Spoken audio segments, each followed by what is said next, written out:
ya no nos va a dar tiempo, que es el GKIT y el TOBIT.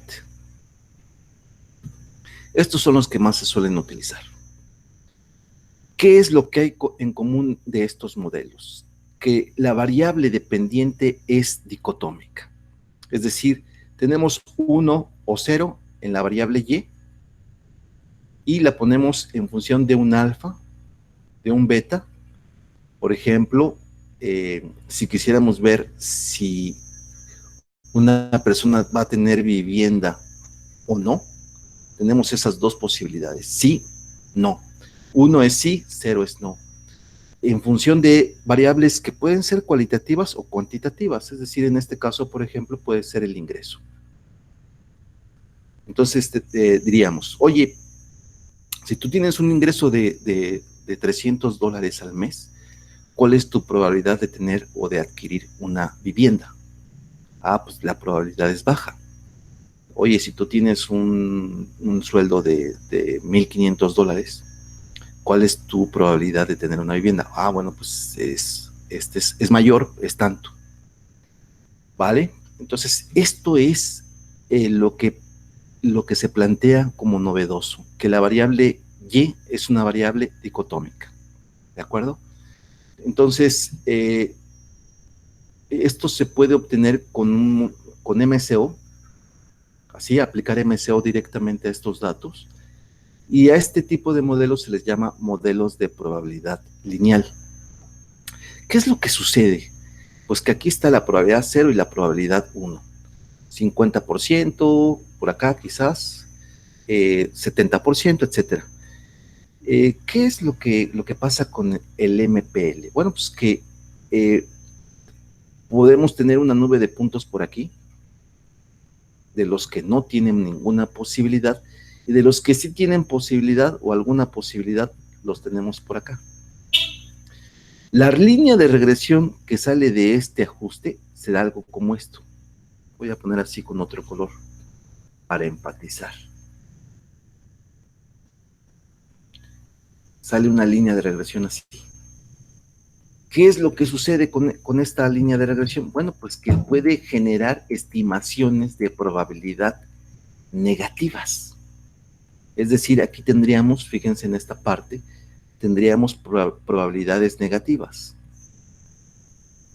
Esa es una primera gran limitante de estos modelos. Otra segunda es de que también nos brinda probabilidades mayores a 1. Y no debería de ser así. Tenemos además otro gran problema, que el R cuadrado que tenemos aquí no es ya una lectura comprensible. El R cuadrado, fíjense ustedes, en este sentido, pues siempre va a ser bajo. No va a explicar muy bien cómo la variable ingreso estaría explicando a la probabilidad de tener o no casa. Es decir, deja de tener mucho sentido la R cuadrada en este contexto de problemas, ¿de acuerdo? Otro problema que tiene, y conste que ya he mencionado al menos 2 o 3, es que ante incrementos pequeños que pueda tener el ingreso, a este nivel de ingreso, ¿no? Digamos que este nivel de ingreso es de $600 al mes. Pues este incremento, digamos, de $100, de 600 a 700, va a tener una pendiente, un impacto igual ante incrementos, por ejemplo, de 900 y $1,000. Va a tener exactamente el mismo impacto para tener una casa. Esto no es así, ¿verdad? Generalmente, cuando ya estás ganando los dineros que ganan los funcionarios del partido actual, ¿no? Y de los partidos que no están actualmente en el poder, pero que estuvieron, ¿no? Los altos funcionarios, cuando están ganando 3,000, 4,000, 5,000, oficial y no oficialmente, otros miles, pues la probabilidad de que tengan una casa, pues ya se va perdiendo, es marginal, ¿no? Realmente quizás la parte más fuerte quizás esté por acá, desde aquí hasta aquí. Es decir, realmente los incrementos deberían de ser mucho mayor. Es decir, ¿cómo debería de plantearse? Bueno, pues vamos a plantear. Dices, más bien debería de plantearse algo como esto.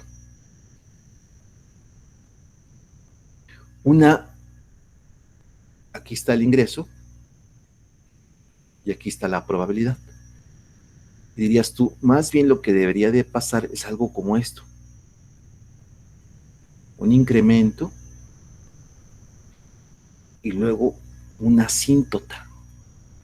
Se parece, por cierto, mucho a la curva de Gompertz.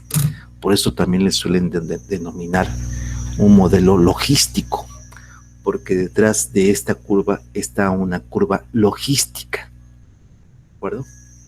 Es decir, que ante niveles de ingreso de este calibre, de este intervalo, casi la pendiente es la misma, pero después de un cierto punto existe un incremento muy, pero que muy fuerte.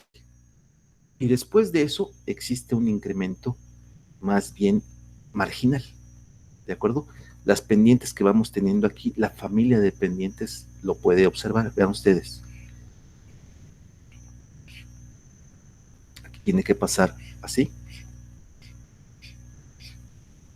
Y después de un cierto punto va decreciendo, diríamos que la segunda derivada va decreciendo, es una función creciente, positiva decreciente, ¿de acuerdo? Este tipo de modelos es precisamente lo que le da vida al logit. Si estamos implicando una distribución logística. En cambio, si estamos implicando una probabilidad eh, eh, normal, se llama profit. ¿De acuerdo? Entonces, logística es a profit, lo que normal es a profit. Esto lo que tiene de ventajoso es que ahora sí la R tiene más sentido. Tiene mucho mejor sentido. Los puntos, de hecho, de probabilidad se van distribuyendo alrededor de aquí. No era como en MSO, que estaban o en 1 o en 0. ¿Se acuerdan ustedes? Es decir, esto que teníamos por acá. Estos puntos. Pues, o tenías casa o no la tenías, ¿de acuerdo? Y aquí estaban estos puntos. Y aquí en medio, pues nada. Esto es superado un poco por el logit. Otra cuestión es que a incrementos del ingreso que comentábamos antes, aquí es el ingreso se está incrementando en cierto porcentaje, lo voy a poner así, de esta manera, digamos aquí, y esta pendiente que tenemos aquí es bien diferente a la que tenemos acá. Acá la pendiente, pues, ustedes lo pueden observar, sería algo como esto, y acá la pendiente es algo como esto. Es menor. Este cambio de las pendientes, este cambio de la respuesta ante ingresos crecientes de la probabilidad, es precisamente lo que también hace muy apetecibles estos modelos. Logit y el Probit tienen estas dos propiedades, ¿de acuerdo? Esta es pues entonces una de las formas de comprenderlo. Hasta ahora lo que hemos visto pues es que el modelo Logit simplemente es aplicar tal cual a la variable dicotómica que tenemos acá, la variable de ingreso. Imagínense que sacamos nosotros los de la EHPM para las 30,000 familias o lo que haya, sacamos nosotros los datos de ingreso y los comparamos con el hecho de que tengan o no vivienda propia.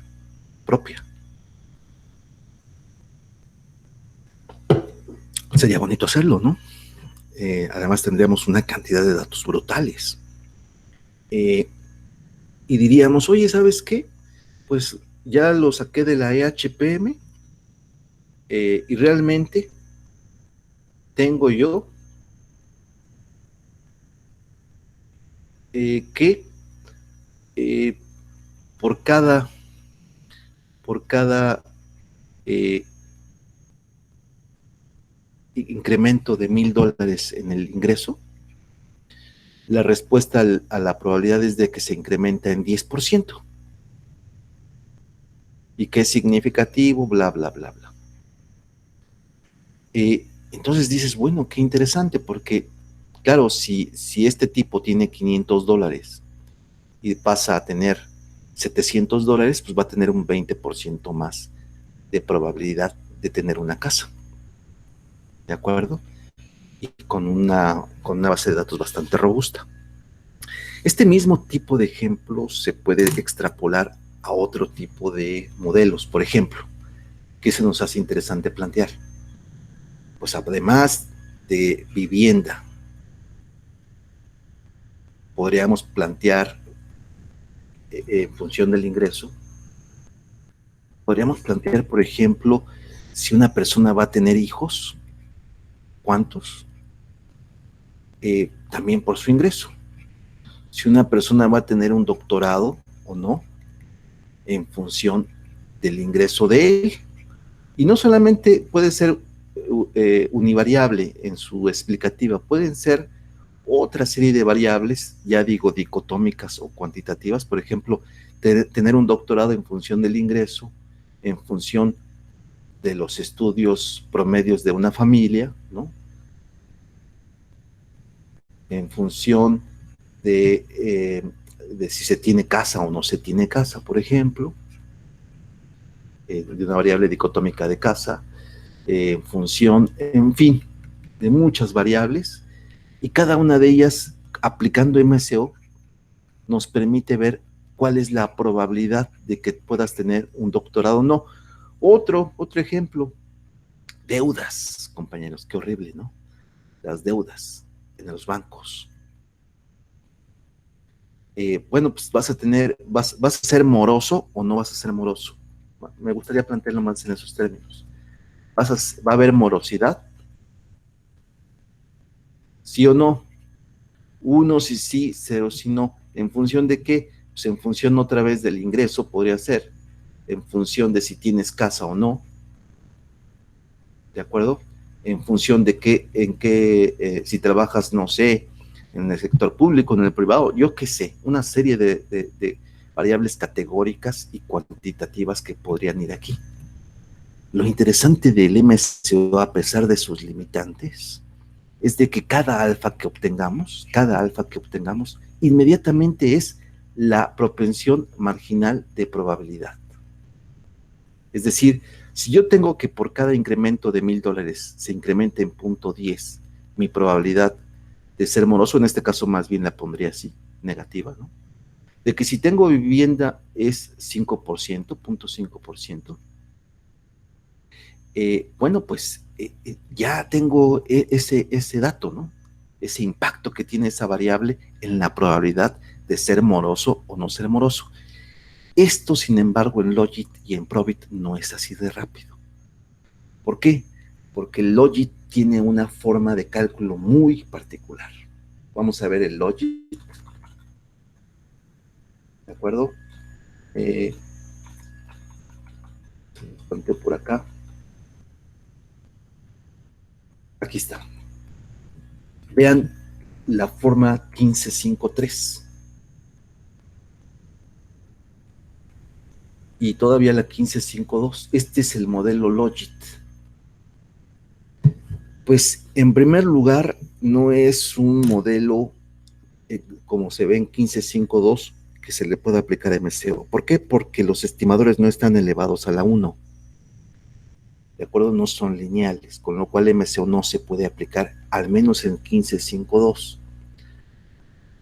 Los autores de este modelo hacen una serie de transformaciones para linealizar el modelo. Es decir, entiéndase que estamos exponiendo a la beta 1 o haciendo que cada beta esté a la potencia 1. Ahí solamente podemos entonces aplicar MCO. MCO solamente sirve para modelos lineales. Para modelos no lineales se aplica máxima verosimilitud. Bien. se hacen una serie de transformaciones, ¿de acuerdo? De este modelo.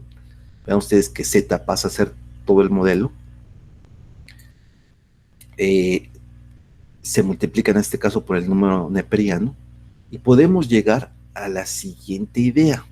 En este caso, la 1554 plantea el complemento de la probabilidad de ser moroso, por ejemplo.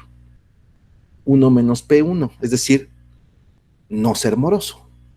¿De acuerdo? Si nosotros hacemos un ratio, tenemos la ventaja de tener esto así, que se convierte finalmente en esto. Es decir, E, el número neperiano elevado a todo el modelo econométrico que siempre hemos manejado nosotros, es decir, el famoso beta 1 más beta 2 x2, que se puede extender a más beta 3 x3 más beta 4 x4, lo que sea. ¿De acuerdo?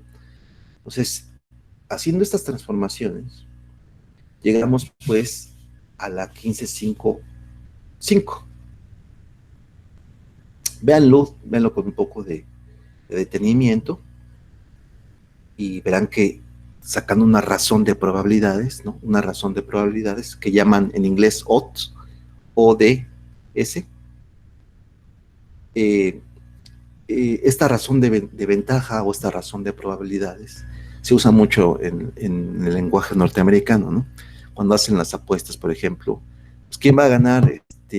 Va a ganar los Bulls de Chicago contra los Cleveland o lo que sea, los Lakers de Los Ángeles. Pues ¿cuánto apuestas? 2-1 a que gana Chicago. Bueno, o 3-1. Realmente estamos diciendo esta razón de probabilidades. Ahora bien, así como está 1555, no es suficiente. No es suficiente. Hay que hacer todavía o aplicar logaritmos a esto. ¿Para qué? Para bajar esto que está aquí, para bajarlo. Entonces sacamos el famoso L. L ya es el logaritmo de las razones de probabilidad o de los odds. Y como ustedes saben, esto es igual a ZI. Porque al aplicar logaritmos esto baja nada más. Y se acabó. Entonces realmente lo que tenemos como variable I es el logaritmo de la razón de ventaja o la razón de probabilidades. Pero ¿qué hemos ganado? Hemos ganado que tenemos ahora unos betas que están elevados a la 1, que son lineales y que pueden por tanto aplicarse con MCO. Este modelo Logit tiene la ventaja de que supera las limitantes que hemos marcado para el modelo MPL o modelo de probabilidad lineal o modelo de probabilidad simplemente aplicando MCO. Que como comentábamos, aquí lo repaso, una de ellas era pues que sus probabilidades podrían ser negativas, sus probabilidades pueden ser mayores que 1, que la pendiente siempre es constante, ¿no? Puedes ganar tú lo mismo $300 y pasar a 400 y tu probabilidad de tener casa, en este caso, pues es exactamente la misma de que si tuvieses $3,000 y se incrementara a 3,100. Este mantenimiento, esta constancia de la pendiente es algo que no se quiere, ¿no? La R cuadrada pues ya es menos comprensible, y que además todavía, fíjense ustedes, otro limitante es de que el término de error de este modelo es heterocedástico. ¿Por qué? Porque si cada vez que tengo yo una estimación, el error proviene de una binomial, es decir, de que si tienes vivienda o que si no la tienes, esto se arrastra al error y el error tiene un movimiento binomial, por tanto no normal. Acuérdense ustedes que la probabilidad binomial también es una distribución de probabilidad. La normal es una distribución de probabilidad y lo que se quiere en el error es que tenga una distribución normal, no binomial, no de Poisson, sino una normal. Ahora bien, esto se puede remediar aplicando mínimos cuadrados generalizados. Se puede remediar esta heterocedasticidad, pero las otras limitantes no. Entonces, ahí tenemos pues esas limitantes de MPL. ¿Cómo las supera el modelo de probabilidad, pues hemos dicho ya aplicando ese logit, ese modelo logit. Pero que tenemos inmediatamente como limitante también, que además sí tiene un problema también de heterocedasticidad, pero que bueno, al final se puede arreglar con MSG, que ese no sería un problema. Acuérdense ustedes que la heterocedasticidad y la autocorrelación son problemas, y la multicolinearidad son problemas que crean o pueden crear ineficiencia en los estimadores, pero no son sesgados. O sea, ante muestreo grande, los valores muestrales tienden a los valores poblacionales, por tanto son insesgados, a pesar de tener heterocedasticidad. Ahora bien, vean ustedes que si yo voy a copiar esto, a ver si me deja para planteárselos a ustedes.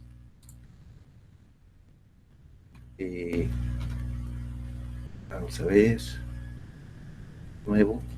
Tengo esta ecuación, vale, ok, ese es el logit, perfecto.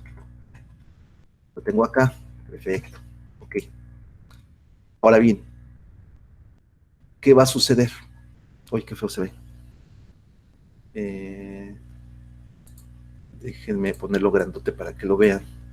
En deferencia a ustedes. Grandote para que se vea. ¿Qué sucede en esta ecuación?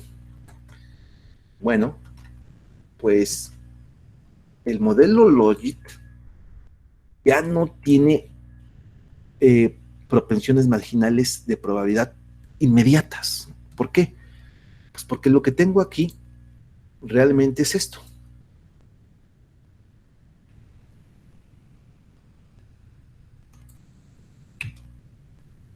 Hombre, ahí está, control C, control V. Tengo esto. Es decir, que el beta 1, aquí lo pongo, el famoso el beta 2, que tiene más sentido hablar de él, el beta 2, pues ya no es inmediatamente, no es que el incremento que tengo en el ingreso, cuánto incremento de probabilidad tiene, ya no es esto, olvídense, es el beta 2, es por un incremento de una unidad de XY, digamos, del ingreso en el problema de la vivienda, por una unidad o por $1,000 de incremento en la vivienda, ¿cuánto se va a incrementar? Y aquí está el detalle, en los detalles está Dios o el diablo, ¿no? ¿Cuánto se va a incrementar el logaritmo natural de la razón de probabilidades? O sea, no es inmediato. ¿De acuerdo? Ese es un problema que tiene Logit. Entonces, lo que hay que hacer es, a partir de una transformación, calcular realmente las propensiones marginales de probabilidad. Es decir, esto retransformarlo, ¿vale? Retransformarlo para que me dé realmente el incremento de XY, cuánto se va a incrementar la probabilidad. Entonces, vean ustedes que esto no es inmediato. Sin embargo, sí nos soluciona el hecho de que tiene una función más creíble de probabilidad. Vamos a ver esto en el Bujarati. Entiendo yo que está aquí. ¿Sí?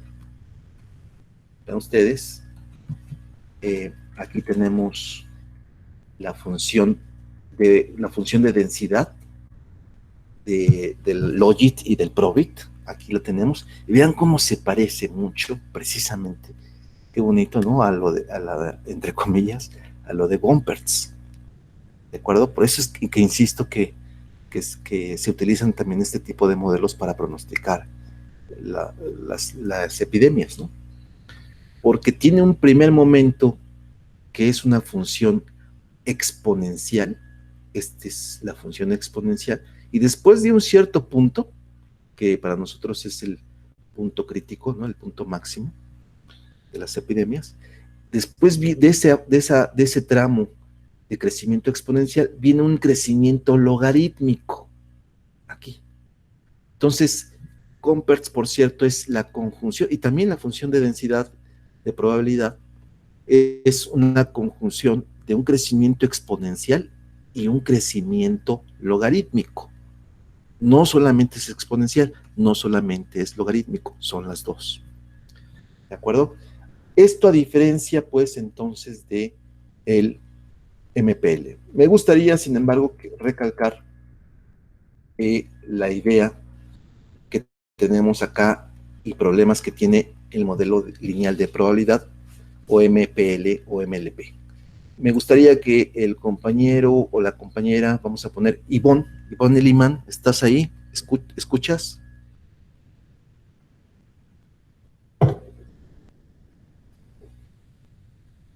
Compañera Ivonne, ¿no está? Compañero Jaime, ¿no está?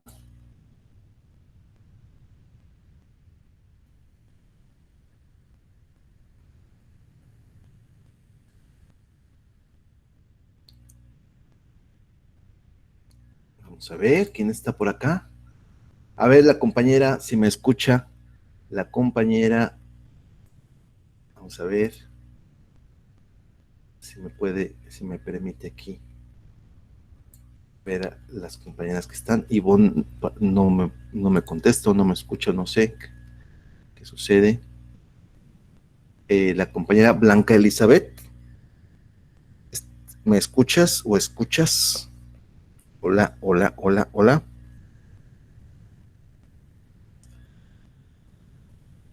¿Alguien que esté por ahí, que escuche, que pueda hablar?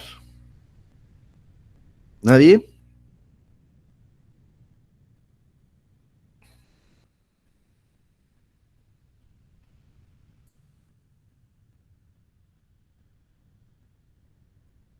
Bueno, pues no sé si se están escuchando o no. Bueno, yo voy a seguir entonces adelante, ¿vale? Entiendo yo que esto se está grabando, con lo cual podemos entonces nosotros después pasarlo. Bueno, bien. Ok, voy a plantear, ya que se trata un poco de ver los modelos de probabilidad lineal y en específico el logit, voy a plantear un ejemplo que creo que es la mejor forma de comprender esto. Eh, y bueno, pues aquí está esto que es un examen, por cierto, que me va a servir muchísimo para poder comprender. Aquí tenemos este ejemplo que he puesto yo en otros años como examen, de la encuesta sobre presupuestos familiares de 1980, levantada por la Oficina Central Holandesa. Kramer obtuvo el siguiente modelo Logit con base en una muestra de 2.820 familias. Yo entiendo que la EHPM tiene más de 30.000. Ok. Y dice, los resultados se basan en el método de máxima verosimilitud y se dan después de la tercera iteración. El propósito del Logit fue determinar la adquisición de un automóvil como una función del logaritmo del ingreso. Fíjense, tener o no automóvil en función del ingreso. La adquisición del automóvil fue una variable binaria. Claro, 1 si se tenía automóvil, 0 en otro caso. Vale, ok, ahí está. Y los resultados son los siguientes, ¿no? 0.34 del logaritmo de ingreso y una constante de menos 2,77. Las dos son significativas y el valor chi cuadrado o la f, si lo quieren ver así, es de 16 y por tanto el f calculado, entre comillas, tendría una hipótesis nula de que todos los estimadores no son significativos y se rechaza por el valor de probabilidad que es 0,0000 y por tanto sí que tienen algo que decirnos los estimadores 2.7 negativo y 0.34. Son diferentes de 0 conjuntamente. Ok, interpretemos este modelo Logit estimado de 0.34. ¿Qué es? Que ante un incremento del ingreso la probabilidad lo hace o se incrementa en 34 unidades.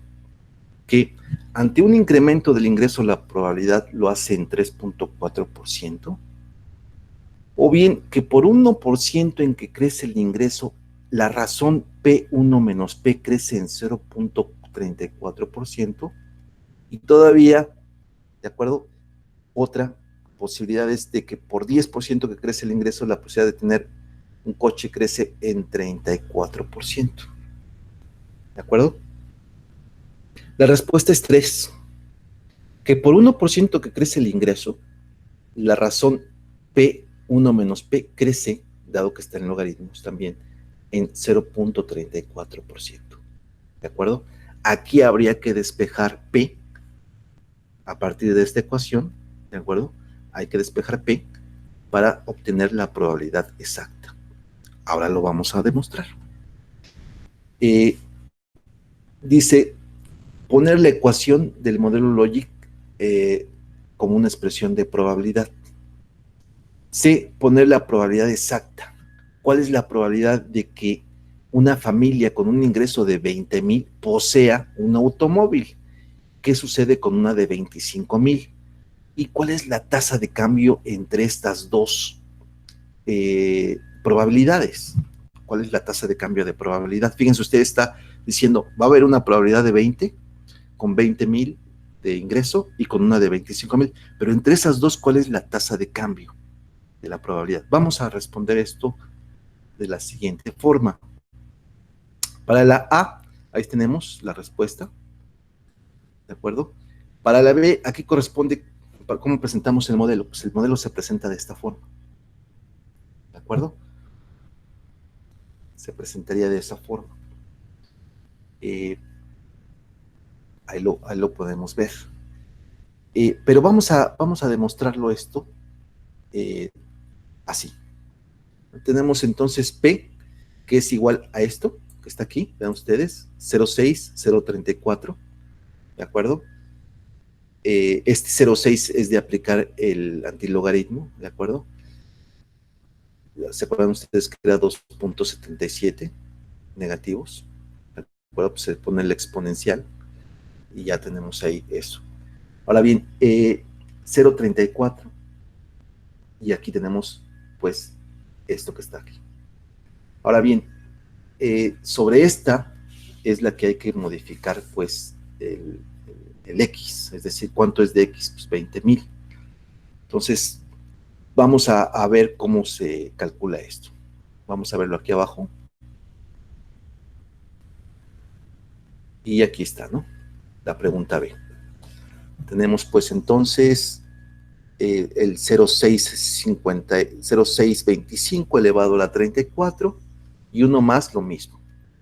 Ahora sustituimos ahí el valor de 20,000. ¿De acuerdo? Aquí lo tenemos. Lo sustituimos y nos da un 66%. Es decir, vean ustedes que no, el 0.34 del modelo original no es inmediatamente el impacto marginal a la probabilidad. No es el impacto que crea el ingreso sobre la probabilidad. No.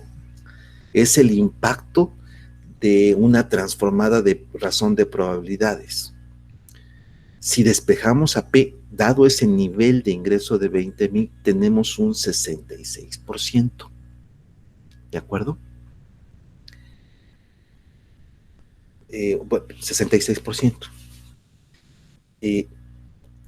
Ese es el nivel de tener un coche, ese es el nivel de probabilidad de tener un coche con ese nivel de ingreso. Para 25 tendríamos un 67%. ¿De acuerdo? Ahí está. Desde luego, podemos nosotros calcularlo para otro tipo de ingreso. Ahí está.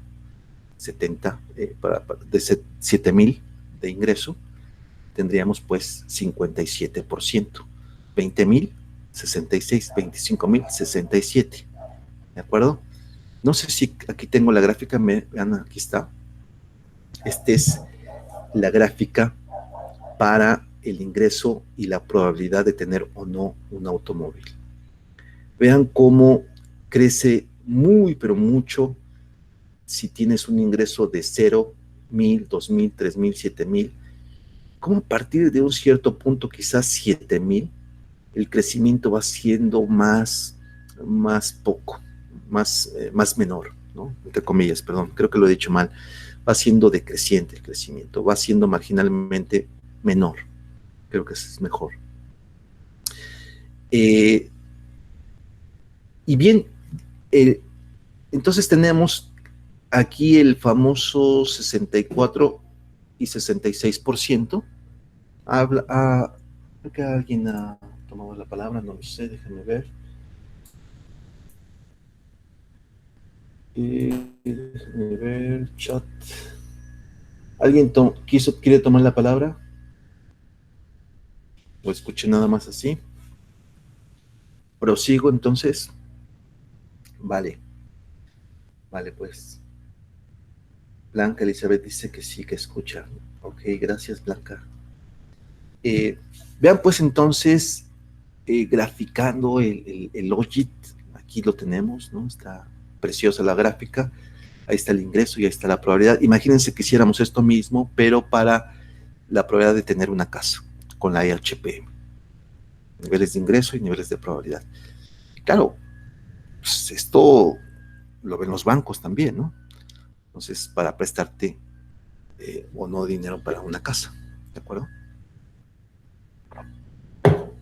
Vean ustedes, entonces ahí lo tenemos. Y luego tenemos acá la tasa de cambio. Esta tasa de cambio se calcula de esta forma. El beta multiplicado por P y por 1 menos P. En este caso para los niveles de 20. Se hace esto y te da un 7%. Es decir, que se incrementa. Si tienes de 20, si estás en los 20,000 a 25,000, se incrementa en 7.6% tu probabilidad. En algunos casos pues puede ser mucho menos los incrementos, ¿de acuerdo? Es decir, vean ustedes la gráfica, aquí los incrementos son enormes. O sea, acuérdense, era de 20 a 25,000. Pues si aquí era fíjense, de 2,000 a 7,000, es decir, se incrementa $5,000, de 2,000 a 7,000, el incremento la tasa de cambio es muchísimo mayor que de 20,000 a 25,000. ¿De acuerdo?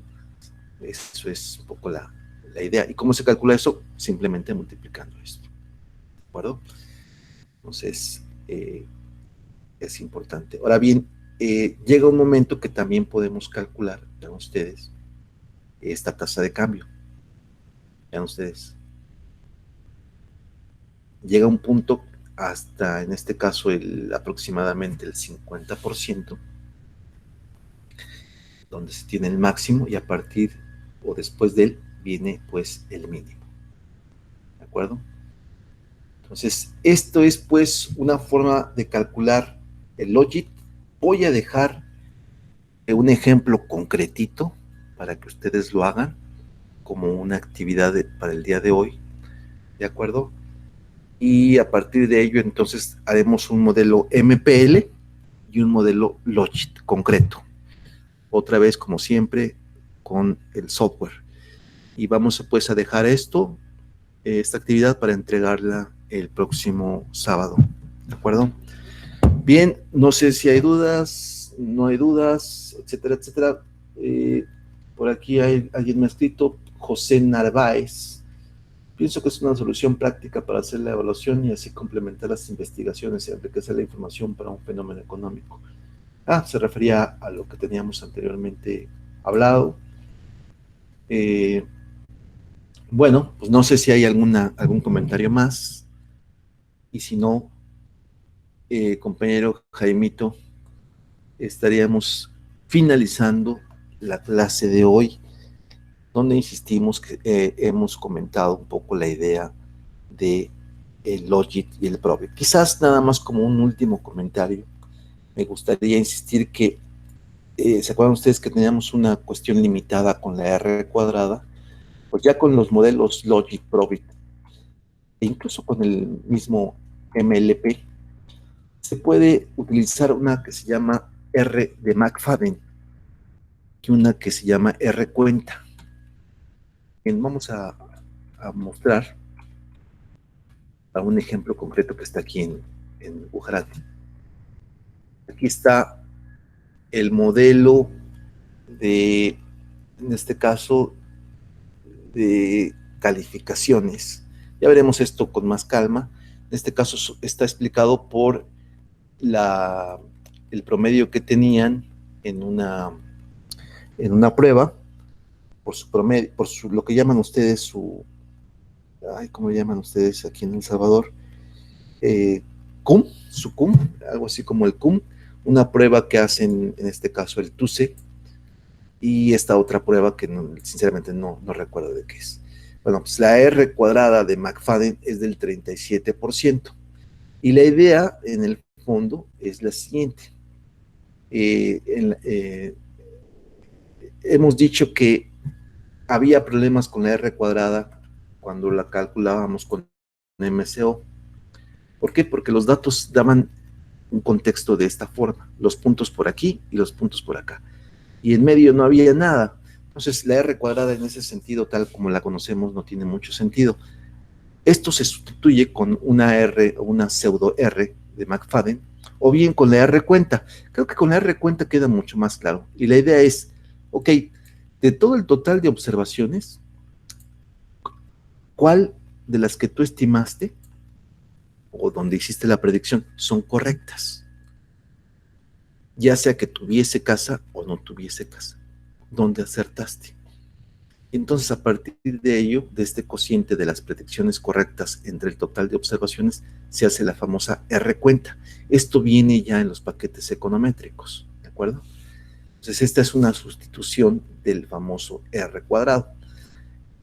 Nuevamente, el impacto de X1, X2 y X3 no es el impacto marginal inmediato.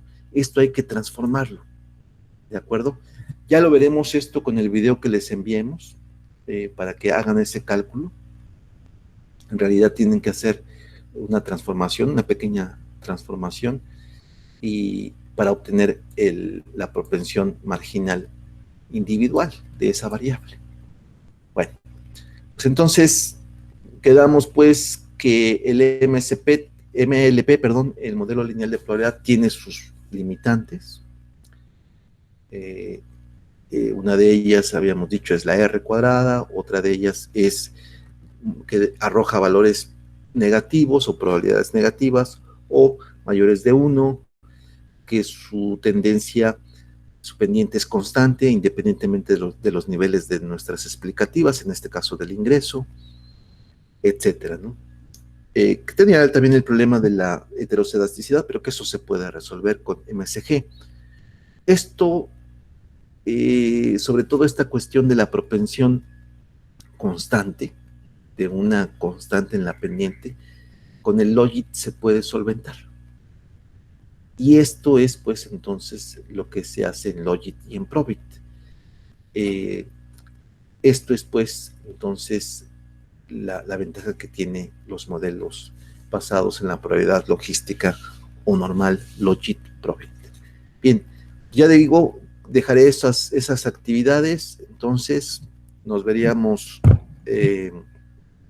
creo que sí, nos veríamos la próxima clase, el próximo jueves. También sería presencial, en principio, ¿de acuerdo? Para tratar un poco más sobre este tema.